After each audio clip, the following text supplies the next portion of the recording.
নমস্কার আমার প্রিয় শ্রোতা বন্ধুরা, আমি আজ অনেক দিন পর আপনাদের সামনে একটি কবিতা নিয়ে হাজির হয়েছি। আমার কবিতার নাম আমি সেই মেয়ে, কলমে শুভ দাশগুপ্ত। আমি সেই মেয়ে, বাসে ট্রেনে রাস্তায় আপনি যাকে রোজ দেখেন, যার শাড়ি, কপালের টিপ, কানের দুল আর পায়ের গোড়ালি আপনি রোজ দেখেন, আর আরও অনেক কিছু দেখতে পাবার স্বপ্ন দেখেন, স্বপ্নে যাকে ইচ্ছে মতন দেখেন। আমি সেই মেয়ে। বিহারের প্রত্যন্ত গ্রামে দিনের আলোয় যার ছায়া মারানো আপনার ধর্মে নিষিদ্ধ, আর রাতের গভীরে যাকে বস্তি থেকে তুলে আনতে পাইক বরকন্দাজ পাঠান আপনি, আর সুসজ্জিত বিছানায় যার জন্য অপেক্ষায় অধীন হয় আপনার রাজকীয় লাম্পট্য। আমি সেই মেয়ে। আমি সেই মেয়ে।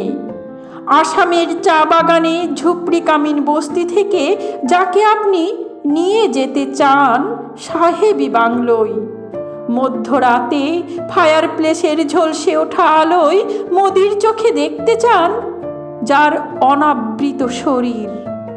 আমি সেই মেয়ে।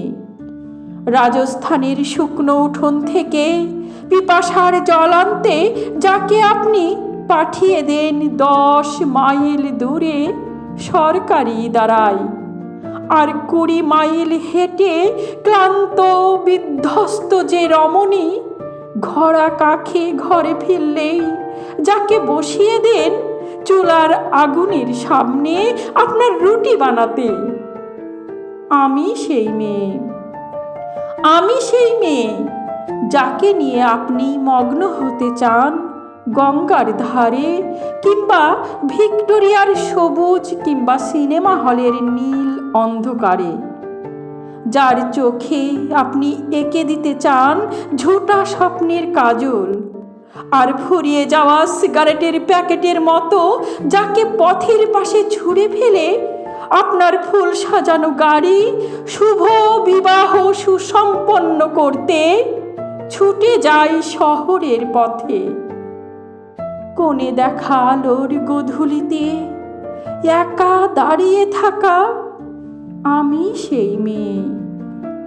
আমি সেই মেয়ে। এমনকি দেবতারাও যাকে ক্ষমা করেন না, অহংকার আর শক্তির দম্ভে যার গর্ভে রেখে যান কুমারীর অপমান, আর চোখের জলে কুন্তি হয়ে নদীর জলে বিসর্জন দিতে হয় কর্ণকে, আত্মজকে। আমি সেই মেয়ে। সংসারে অসময়ে আমি ভরসা। আমার ছাত্র পড়ানো টাকায় মায়ের ওষুধ কেনা হয়, আমার বাড়তি রোজগারে ভাইয়ের বই কেনা হয়, আমার সমস্ত শরীর প্রবল বৃষ্টিতে ভিজতে থাকে, কালো আকাশ মাথায় নিয়ে আমি ছাতা হয়ে থাকি, ছাতার নিচে সুখে বাঁচে সংসার।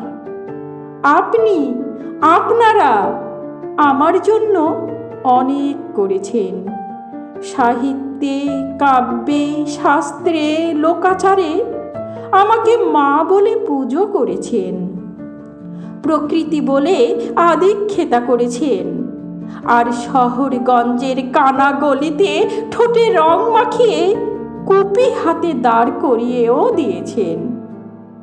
হ্যাঁ, আমি সেই মেয়ে। একদিন হয়তো একদিন, হয়তো অন্য কোনো একদিন আমার সমস্ত মিথ্যে পোশাক ছুঁড়ে ফেলে দিয়ে আমি হয়ে উঠব সেই অসামান্যা। খোলা চুল মেঘের মতো ঢাকবে আমার খোলা পিঠ, দু চোখে জ্বলবে ভীষণ আগুন, কপাল ঠিকরে বেরোবে ভয়ঙ্কর তেজরশ্মি, হাতে ঝলসে উঠবে সেই খড়গ, দুপায়ের নুপুরে বেজে উঠবে রণদুন্দুভি, নৃশংস অট্টহাসিতে ভরে উঠবে আকাশ। দেবতারাও আতঙ্কে স্তব্ধ হয়ে বলতে থাকবেন, মহামেঘপ্রভাং ঘোরাং মুক্তকেশীং চতুর্ভুজাং কালিকাং দক্ষিণাং মুণ্ডমালা বিভূষিতাং।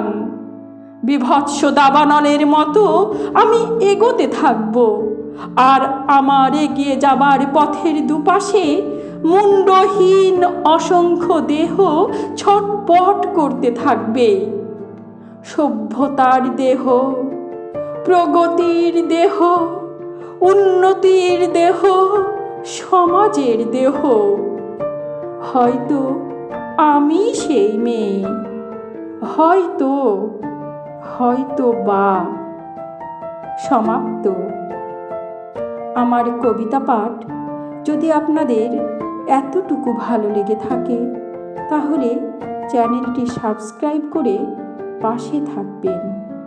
আপনাদের ভালো লাগা, ভালোবাসা আমার পথ চলার সঙ্গী। বড়দের প্রণাম আর ছোটদের ভালোবাসা জানিয়ে আমি আজকের মতো বিদায় নিলাম।